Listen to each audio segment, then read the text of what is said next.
Again, welcome everyone.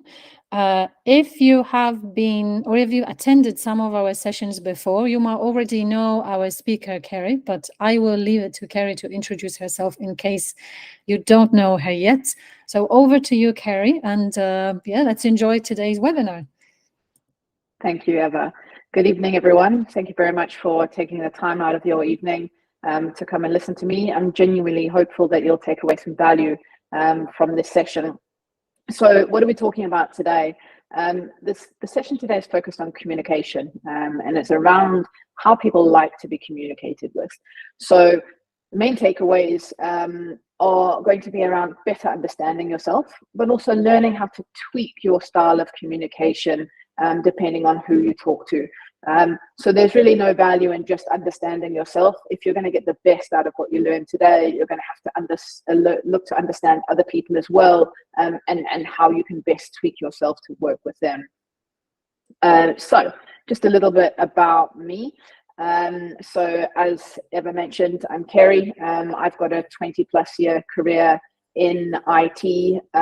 More recently, I was the Chief Operations Officer of an IT organization. I'm also an executive coach on the board of directors for multiple companies, and I have recently become a parent as well. So let's dig a little deeper into what today is going to focus on. So we're looking at a model called DISC. There are plenty other models out there that do a similar thing. So Myers-Briggs, 16 personalities, a number of them, and essentially they'll probably give you similar information. This one, DISC, breaks it down into 4 key personality styles. And the thing to be clear on here is that each of us are a mix of all 4 of these, but we are going to be stronger in some and weaker in others. And when we look at the presentation today, what you need to bear in mind, please, is that when we're looking at, let's say, the characteristics of a D, that is of a person that is very strong in D, but really, really, really strong in D. So let's say you are strong in D, but you're equally strong in I. You may not resonate with all of the D characteristics, and that's because you have D and you have I and you have S. So when we're looking at the characteristics, it's purely based on if you were a D to the nth extent of a D, this is how you would be presenting yourself. The other thing to say as well is we all behave differently depending on the situation. So it's good to keep that in mind. You should hopefully have received an email from Eva, from Juno, including a Excel, which has a form like this. If you have filled it in, if you look at the totals below, you will be able to see which is your highest ranking characteristic, so which is your highest ranking profile. It'll be good to note that as we go through the session. So you'll be learning about all of them, but if you know which one you are, you can obviously pay more attention to that one, and hopefully those things will resonate with you. So a quick overview then of what each of these mean. So D stands for dominance. And a person who has very strong D traits has this desire to take charge of their environment. They like to win, they like to excel, they like to conquer. Somebody who is an I is more of an influencer. So they like to negotiate, they like to influence. They also have the need for acceptance and affection. They do not like to feel rejected, and they're generally concerned with their own image. S stands for steadiness. This is an individual that has a strong desire for security, a slower pace, justice, sincerity. They don't really like change very much. And C is compliance. And these types of individuals are really big on rules and following rules. They are perfectionists. They are their own biggest enemy in terms of their perfection, and they love to follow logic and analysis as well. So let's dig a little deeper into each style. D. So if you were very strong on your D characteristics, these are some of the things that you might present. So you could be direct, decisive, a real strong problem solver, self-starter. You could be demanding, hard driving, assertive, forceful, blunt, and competitive. Now, At work, how would these things come across? You could look to solve problems really quickly. So you'll be looking for quick solutions. You would insist on productivity. You want to drive from A to Z as quickly as possible. You absolutely thrive on a challenge. You are very goal orientated. You have a low tolerance for mistakes. Your work may become all consuming, and you want to be judged on results, not methods. So you want to be judged on the actual output, not on how you achieve that outcome. So if you fancy it, put something in the comments. Does any of this resonate with you? Is this potentially your predominant style? Do you know anyone who presents like this?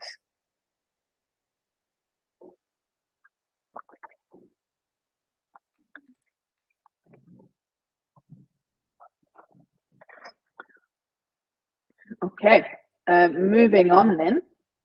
So other characteristics that are non-D or do not have any high D elements might see these styles as controlling, blunt, impatient, and opinionated. And we'll look deeper into some of these things later in the webinar if we get some time. Moving on then to I. So if you were a really strong I type, how would you present? You would be talkative, persuasive, super optimistic. You would generally be a storyteller, very friendly, really quick to build rapport. You might exaggerate and be expressive. You would be charismatic. You might have really big ideas. You'd be outgoing, people orientated, and in some cases, noisy. At work, you would be able to persuade others. So you'd be a really, really strong negotiator, creative. You may distract others with probably water cooler chat. Your enthusiasm might fade really, really quickly. You might be super excited about something at the start, and then within a short period of time, that enthusiasm fades, and deadlines act as suggestions. Any thoughts on this? Resonate with anyone? Is this you?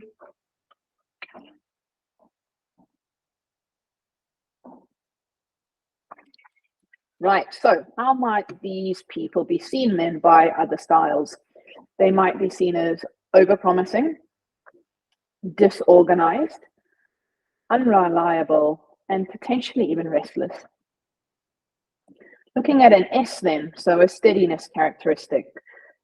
If you were an S, you might be reserved, have a steady pace, be really reliable, patient, sympathetic, super supportive of others. You might be persistent. You'd generally be a very good listener, really, really trustworthy, loyal, sincere, and stable. At work, you would be the type of individual that avoids conflict. You'd be, as I mentioned before, a super great listener, polite and agreeable. You would probably prefer the safe way. You'd be very considerate. You would resent being pushed. You wouldn't like being pushed, and you would seek harmony. Again, if anyone has any thoughts on the S characteristics, if it's you, you know anyone, if it resonates with you, feel free to put those in the chat. For non-S characteristics, so those that are high in other characteristics and don't have S, they could see S as slow to act, indecisive, non-committal, and even reluctant.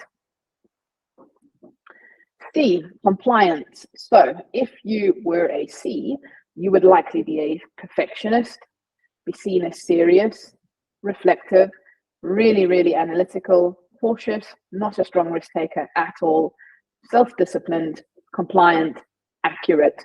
You'd generally be pretty law-abiding. You'd have very, very high integrity of both yourself and others. You'd like to follow the rules. You'd be uncompromising and systematic. What would you present at work then? So you'd be really, really task orientated, super high standards, very, very well organized. You'd like data, charts, graphs, that type of thing, over analytical, detail focused, and very much need to finish what they start. So there are some people that can, start something, move on to the next thing really quickly. But if you had a really strong C characteristics, you would struggle to stop before you would actually finish their task. So to others that are not Cs, how can they be seen? They may be seen as overly critical, hard to please, rigid, and sensitive to criticism. So we've looked at the general high-level view of all of these 4 types within the DISC profile. If you filled in the Excel form beforehand, I'd love to know what style you were. So Eva, if you could pop up a poll, please.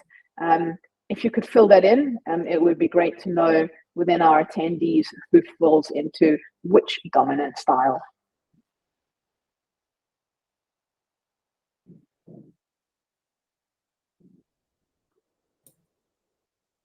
The poll is on, by the way. I hope that you could all find it. It should pop in on at the bottom right, I think. And the responses are anonymous, so don't be shy. Yeah, they're in the bottom right, the icon with the shapes.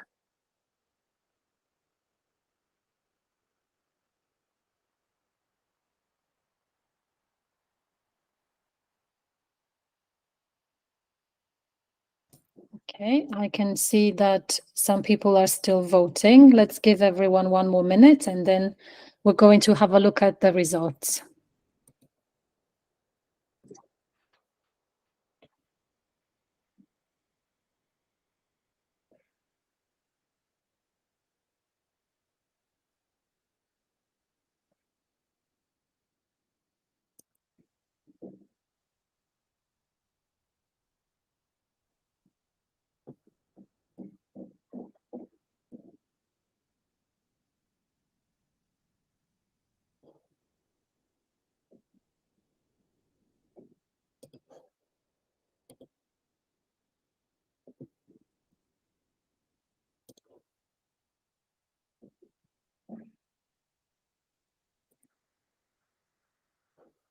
I think we have 13 votes, and I think, Ceri, you didn't vote, did you? So I think we've got almost everyone.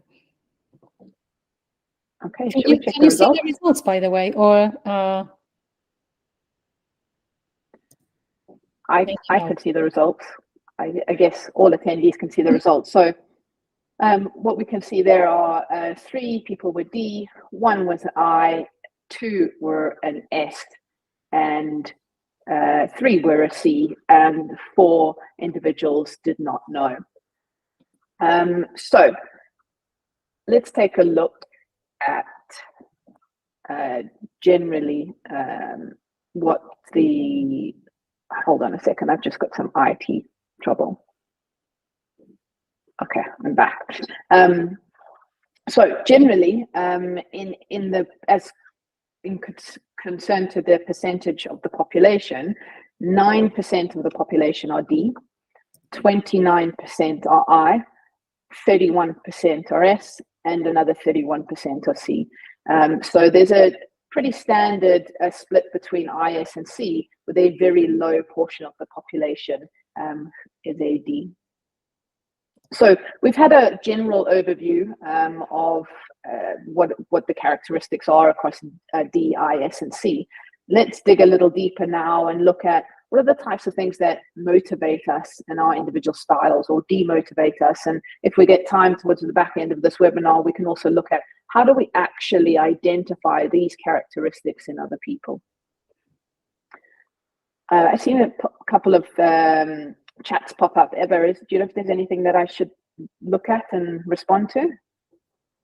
I think not. I think the issue that some attendees had was not, they were not able to populate the spreadsheet, but the tip that I would have is just make your own copy and then try to populate it. Because I think the link that I shared, it doesn't allow you to fill it in because you would overwrite your own work. So what it means, you need to make a copy of it and populate or fill in your own duplicate, so to speak. Yeah, apologies for this, because maybe it would have just been easier if I just sent you a copy instead of a link on Google Drive. But next time we will know. Thanks, Eva. Okay, so let's look at the things that motivate us then. So if you are a D, the things that motivate you are rising to a challenge, persevering to achieve. You're probably going to leave immediately if you don't see any possibility of success. If you don't see the light at the end of that tunnel, you're probably done. You like clear and structure, and you want to work independently. You love to compete. As an I, you respond well to appreciation. You really like to hear the things that you've done well. You're susceptible to flattery. You love the limelight, really enjoy feeling special, and you need some strong reinforcement. As an S, you would need to understand the purpose of the instruction. You are generally going to be slow and methodical. So you need time to get used to change. If change is thrust upon you, that's a demotivator. So you need the time to get used to the change. You really appreciate consistency, and you're slow to give trust. But once you give it, it's normally very, very, very strong. And C, you need to follow the rules, not just like to follow the rules, but need to follow the rules. You require explicit process. You require very clear instruction. You accept only logic or regulation-based arguments. You're not a fan of emotional-based arguments. You appreciate notice of upcoming change. So not like the S, where you need a fair amount of time to get used to the change. You just like to understand the change is coming so that you can do any due diligence that you need to. And you want to devise measures. So again, we looked at earlier that SCs like data, graphs, etc. So you want to devise measures. Does anyone have any questions on this, or anything you'd like to share around motivational factors of your styles?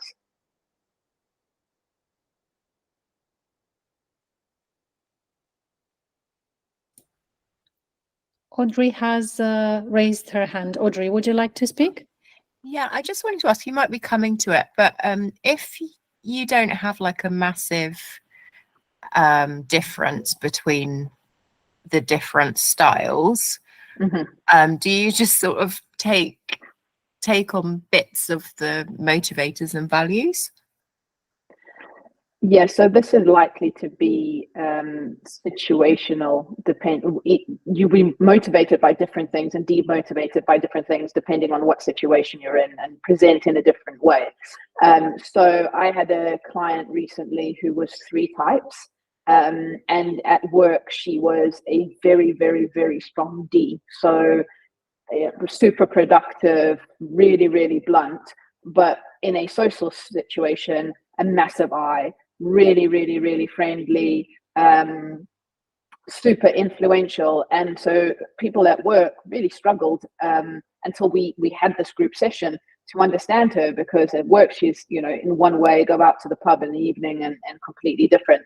And she had actually said that she has internal struggles because she can feel the difference. And she knows that it all fundamentally depends on the situation that she's in as to what kind of rises to the top and takes over. So I guess, a long answer to your question is, yes, you should look at each of these things, and the situation will define what it is that is motivating you in that situation. Great, thank you. Any other questions?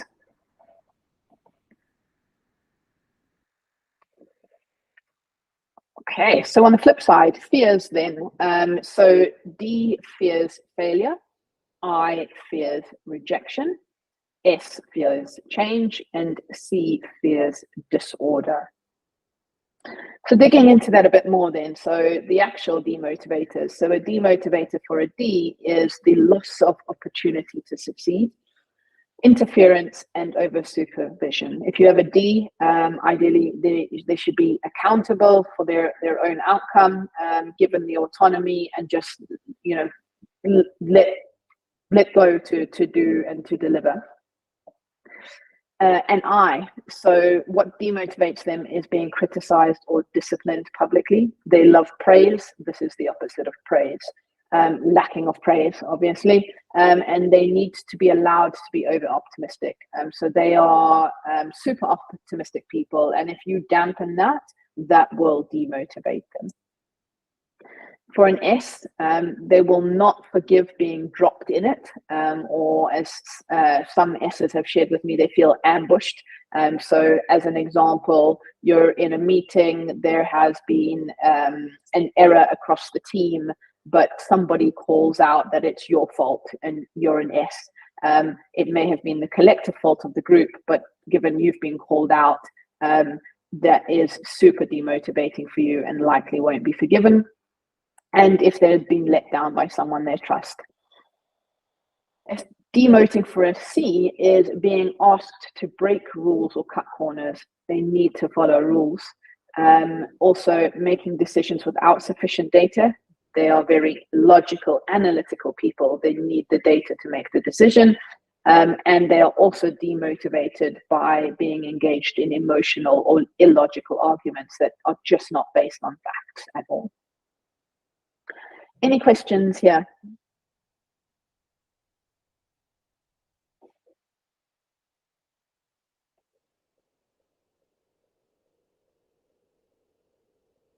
Okay, so what we're going to look at now is how others might perceive you in a stress state. And I want to really stress here the stress state.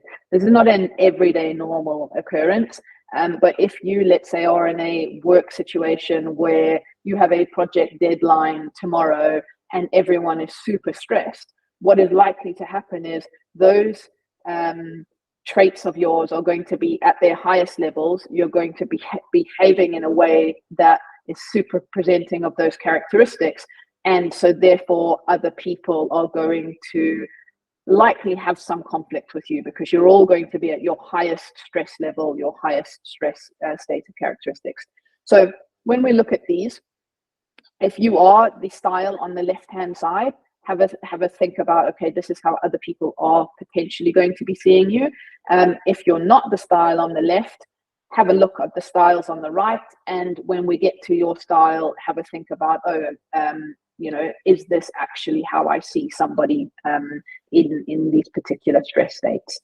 So the first one is D. So how would another D see the D?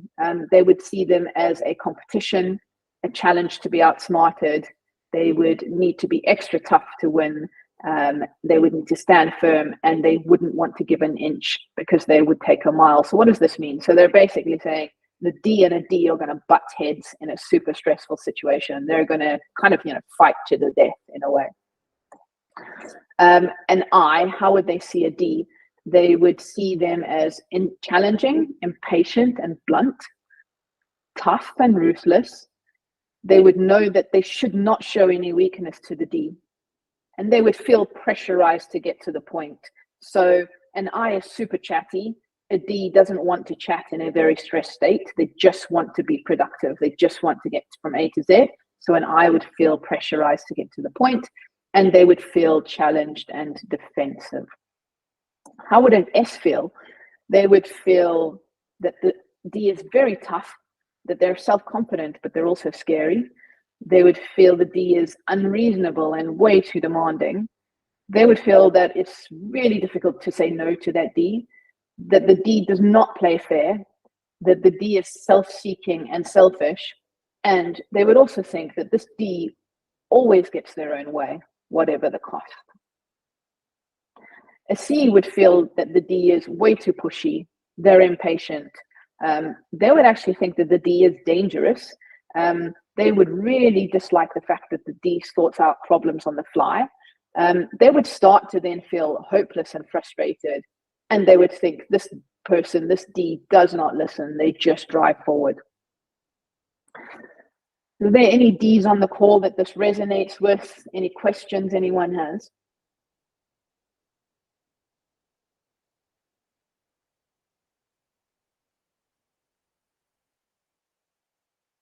Okay, moving on then. So if you're an I, how would a D see you in a stress state? They would think that the I is too emotional, take too long to say what they want. The arguments are just way too emotionally charged. Sorry, did someone want to say something? No, it's okay. Okay.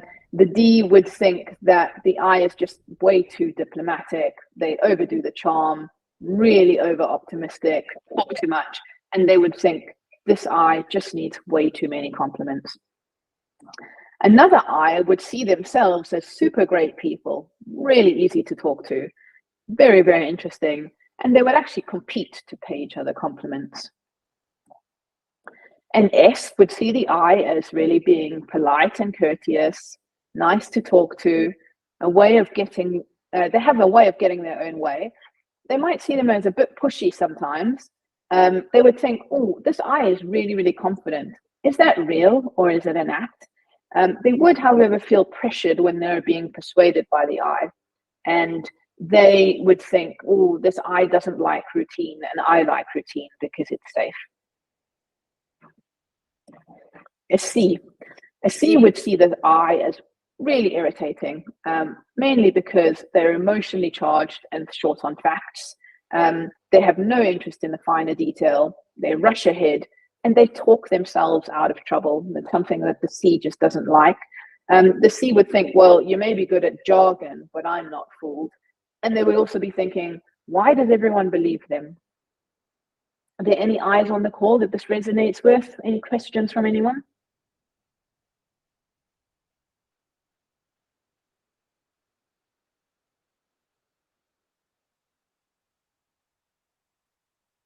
Okay, let's take a look at S then. So a D would see an S as useful at routine work, really nice people, but a pushover and easy to manipulate. And I would see an S as great people, good people, not tough though, get pushed around easily. However, they are really trustworthy, honest, and reliable. Another S would see themselves as really good people, polite, and love that they have strong principles and values. A C would see them as reasonable people, friendly, easy to talk to, trustworthy and competent, not pushy, and really eager to please. Any comments or questions on this S?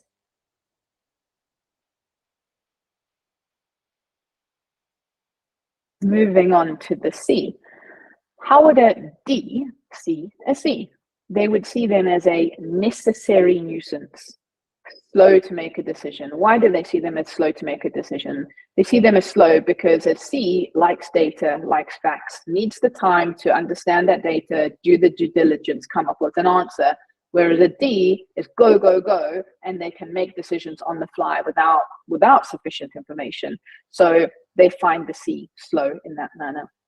They think that the C has no enthusiasm, they're way too cautious, and they're overly focused on the rules. And I would see a C as interesting, but frustrating. They stick to the facts way too rigidly, they are inflexible, and they just don't compromise on the rules. So all of these things would irritate the I. An S would see a C as really clever, good at explaining things, and always right. And a C would see another C as interesting or an intellectual challenge. They would know where they stand, and they're really glad that someone else is following the rules. Any thoughts or questions on any of these?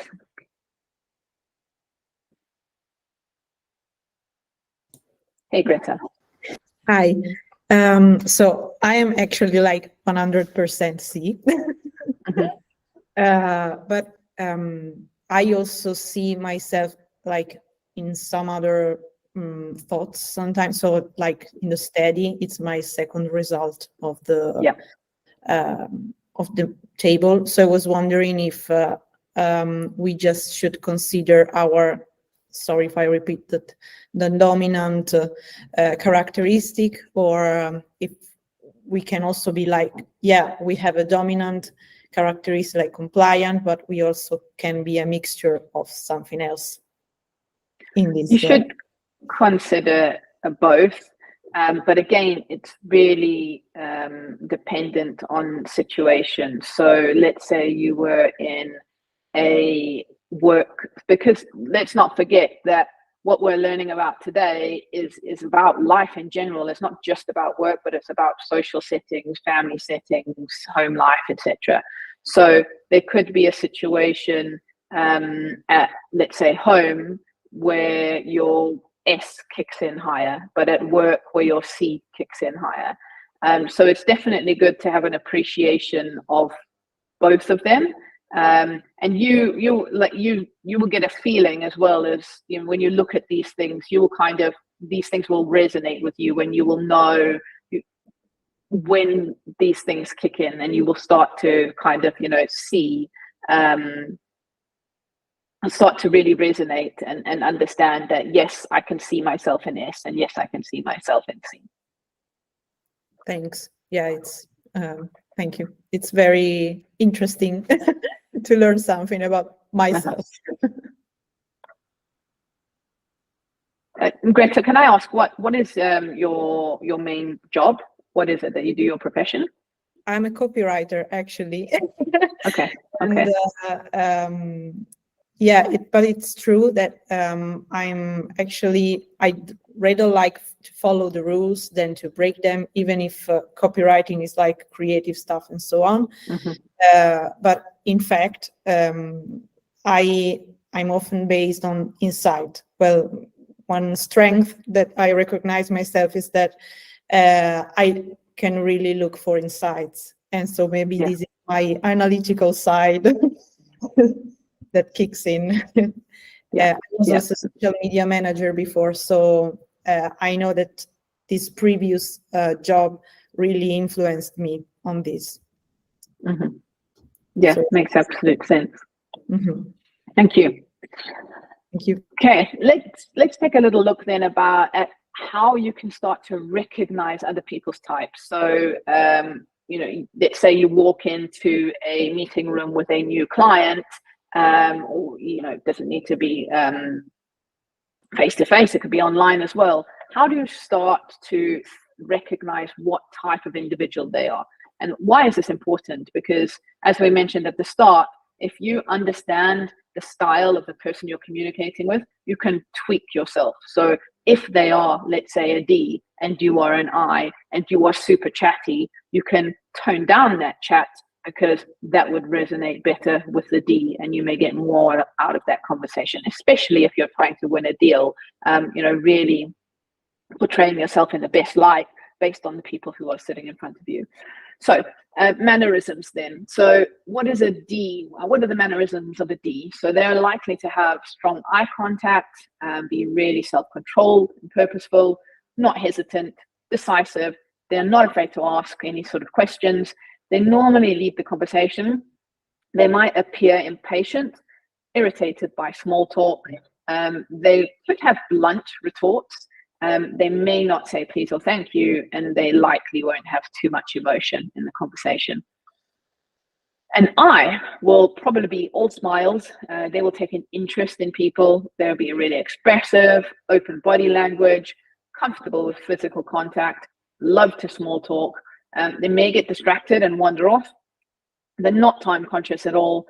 They will respond really well to compliments. They will absolutely say please and thank you. The conversations will probably be really, really positive and energetic. And you might find that they can stretch the truth with confidence. This doesn't necessarily mean they're lying. It means that they get super involved in the topic they're talking about. They could get, and they could exaggerate just because they're so excited about it. And that exaggeration could potentially be not the full truth. And S, they all have a really warm manner. They'll be pretty quiet, not pushy. They may seem nervous. They'd be unlikely to drive the conversation. They probably would smile often, really pleasant demeanor. They'd be so polite. They'd say things like, if you offered a drink, they'd say, only if it's not too much trouble. Where a D would either just say yes or no very bluntly. An S is a strong listener, and they're unlikely to take risks. A C may seem distant or nervous. They may be stiff or controlled, not always a natural communicator. They might speak really carefully and precisely, have a dry humor, very little physical contact. They're probably taking a lot of notes. They're going to ask for a lot of detail. They're not going to react too well with the lack of information. They want to understand everything. And they're also probably not going to react that well if they're pressured into a very quick response in that initial engagement. Any thoughts on this? Again, just for everyone's benefit, these are situations where this person is, purely a C or purely an S. As we've talked about today, we're all a mix of everything. So you wouldn't necessarily act exactly like each of these things because you have both S and C or I and S, or any mix. Any questions? Okay, so what type of vocabulary would individuals have that may give you a key as to what type they are? D, succinct and direct language. They would speak directly, little emotional arguments. They might make some sarcastic comments. They would probably be comfortable swearing without hesitance or guilt, and they would be interested in furthering their own personal objectives. And I, wordsmith, really good with their words, capable of a persuasive argument just based on, no facts at all, really wide vocabulary and effective use of adverbs and adjectives. An S would be a really good and moderated communicator, probably more of a listener than a talker. They would request rather than demand, so very soft and politely. They would express feelings. They would respond to emotionally charged arguments. They do not enjoy extreme language, so they don't enjoy swearing, and they may embarrass easily. A C, they are generally accurate and precise users of language. They may appear blunt, but they just don't mean any offense. They are very keen on facts, as we've spoken about before. So facts are facts and should be regarded as such. And again, as we've spoken about before, they find emotional language irritating and illogical. Any thoughts or questions on this before we move on?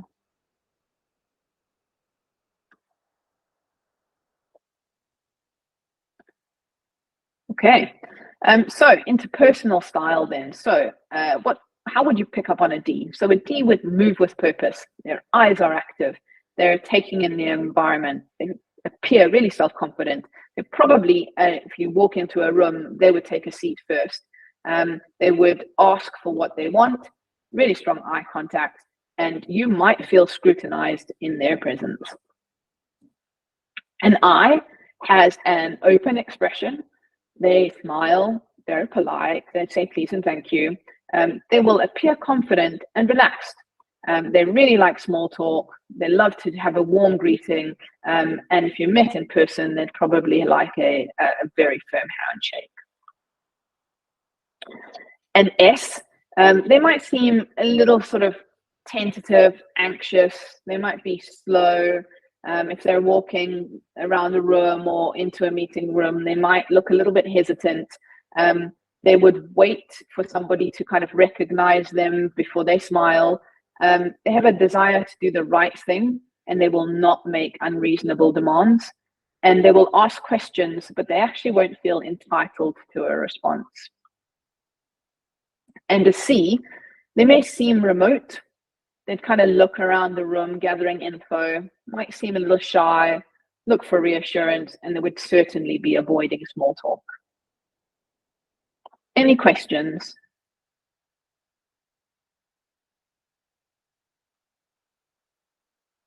Okay, let's look at a leadership style. So if you were a manager, or if you have a manager, and these are likely to be the way that they present themselves, their leadership styles based on their DISC profile. So a D, generally autocratic and demanding, and this is a D that probably just doesn't have any emotional intelligence or capacity or understanding of other styles and other ways of management. They're strong at delegating. They're disliked but admired for results. They are probably unsympathetic and ruthless. They're an absolute survivor. They judge people based on their results. They can be super impatient. They can be unforgiving of errors when those errors are repeated, and they take decisions really quickly, and they're happy to sort out consequences on the fly. An I, they would be charismatic. They inspire, they encourage, they're charming. They have emotion based on arguments, emotionally based arguments. They may have favorites in their team. They may have favorites. They respond well to being appreciated, and they also may be oversympathetic. An S, super reasonable as a manager, prefer consensus with others rather than directing. They have a respect for fair play. They're probably mild-mannered. Giving discipline is really hard for them. They're very approachable. They can be confided in, so they can be trusted, and they provide consistent example for their staff. A C, as a manager, they're probably a rigid follower of rules because, as we know, C's love rules. They expect staff to adopt the same quality standards as they have. They're sometimes limited to new approach. They really like to measure and analyze before deciding. They're probably a very, very strong leader of other C styles, and they have difficulty controlling willful, proactive characters. So what do we mean by this? Might be quite difficult to control a D or an I in their team. Any thoughts or questions?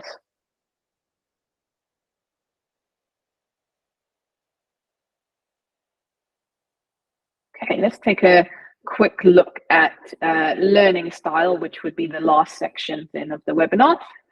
So we all learn differently, and DISC isn't the only thing that contributes to the way we learn. There are many, many, many different factors, but this is just, you know, one of them. So a D, they will decide what they need to know and demand that level of info. They can be unresponsive if they cannot see benefit quickly. They will, an I will prefer visual than reading, so they probably prefer some training videos than reading. Even more so, they would enjoy training in person because they love human contact. They like to control a learning situation. They know best what they want. They tend to absorb info that will impress and increase influence, and they can be overly optimistic about the strengths of their knowledge. An S will probably ask why a lot. They may pretend to understand rather than risk offending the tutor. So they may ask once to re-clarify, and if they still don't understand, they would feel that they were being rude if they asked again, so they would just pretend to understand. They see change or learning new working practices as a threat because they don't like change, and they need time to assess the impact. And therefore, they're slow to learn in some cases. A C really enjoys learning, loves facts and data. They can work through manuals, don't need, you know, videos, happy with the reading, and they see knowledge as a valuable commodity. Any questions? Any thoughts? Anything that surprised you today? Greta, hey. Hey, sorry.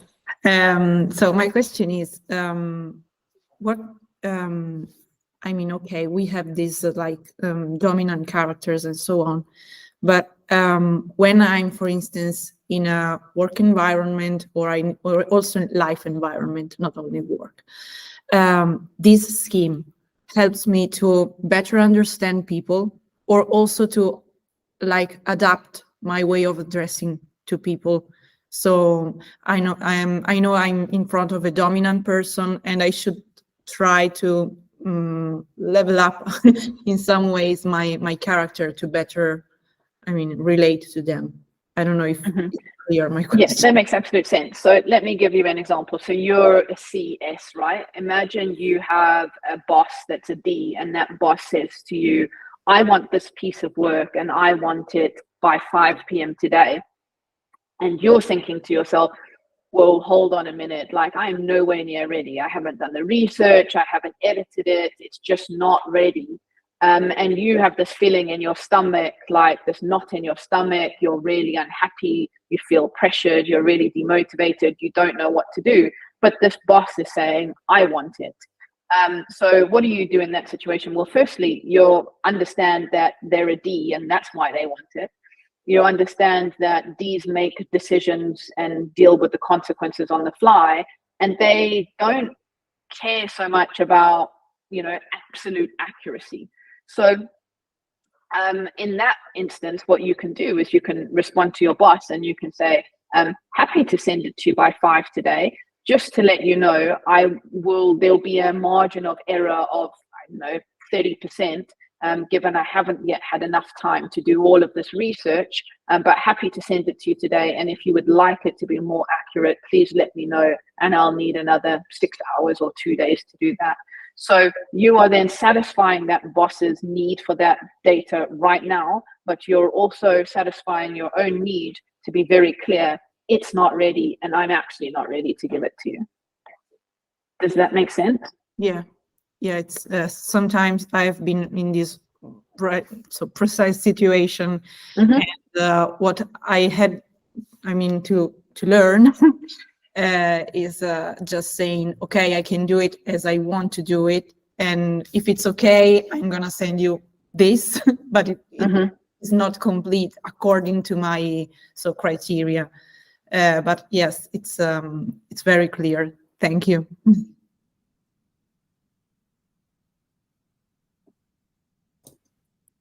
Eva. If we want to find out more about how to work with different types, because this has been a great introduction, obviously, but is there any online source or any literature that we should have a look at? Like, for example, if I really want to master how to talk to AD, how do I find out more? Yes, so there's loads of literature online from varying different sources. I would honestly say that the most valuable and effective way of doing it is having a group session with those individuals that you need to communicate with on a day-to-day basis, and having somebody come in and do a session like this.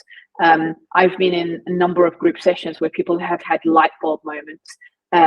So let me give one example. I had in the same group, I had 2 I's and 1 C, and they were working together every day, and in the session something came up, and what came up was the I's were saying to the C, you don't trust us.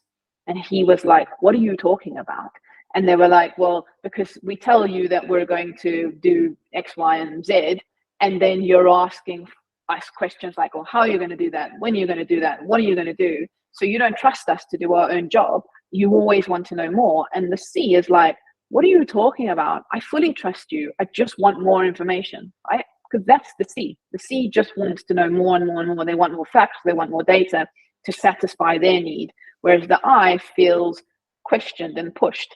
And you're never going to get that from just reading anything online or watching any videos. Those are personal interactions in a room where you're talking about certain situations, and these things are going to just come up around the varying misconceptions of 2 people communicating, just based on different styles.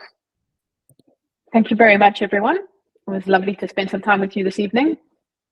Thank you, Ceri. And let's give Ceri a round of applause, because I think it was a very informative session, and I hope we now all know, or at least we have the fundamentals of dealing with certain types. I personally found it very accurate I chuckled whenever I read any other piece of content that I saw on the slides. I was like, oh yeah, exactly, that's me, oh that's him, oh that's her. So I feel that now we are kind of well equipped to deal with other people. So thank you very much, Ceri, for that. And thank you everyone for joining. If you would like to revisit this session at any point, we have recorded it. It will be published in the Freelancer Hub, and I'm going to also share the recording with you once it's ready. And As you can see on the slide, you can also contact Ceri on LinkedIn and on Slack if you have any further questions.